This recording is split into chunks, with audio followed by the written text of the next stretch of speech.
C'est avec un réel plaisir et un grand honneur que je vous adresse mes salutations les plus chaleureuses. Nous voilà réunis, au même endroit, un demi-siècle après la première conférence mondiale sur l'environnement en 1972 et pendant laquelle plusieurs nations, y compris Madagascar, se sont accordées des principes de gestion améliorée et durable de l'environnement à travers la déclaration de Stockholm.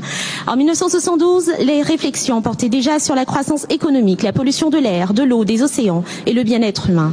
50 ans plus tard, nous sommes ici et ces problèmes sont toujours d'actualité, mais s'y ajoutent de nouvelles préoccupations encore plus graves. Le changement climatique, la dégradation de nos écosystèmes, accentuant la perte de notre biodiversité, la gestion des produits chimiques et des déchets. Mesdames et messieurs, les moments comme ceux-ci sont aussi une opportunité pour rappeler les spécificités d'un pays, ainsi que les initiatives qui ont été entreprises. Alors permettez-moi tout d'abord de vous parler de la richesse de la grande île que je représente ici, Madagascar.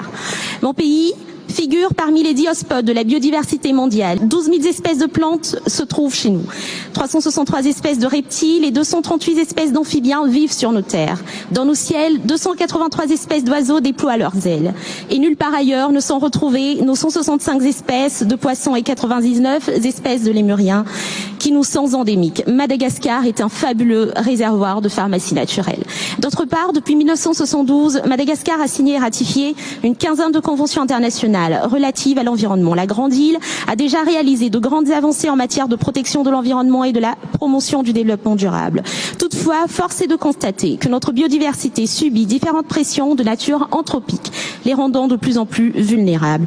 Et c'est en étant conscient de cette urgence que son Excellence, Monsieur le Président de la République de Madagascar, a fait figurer l'émergence environnementale parmi les priorités définies dans sa politique générale de l'État, qui est la gestion durable de nos ressources naturelles.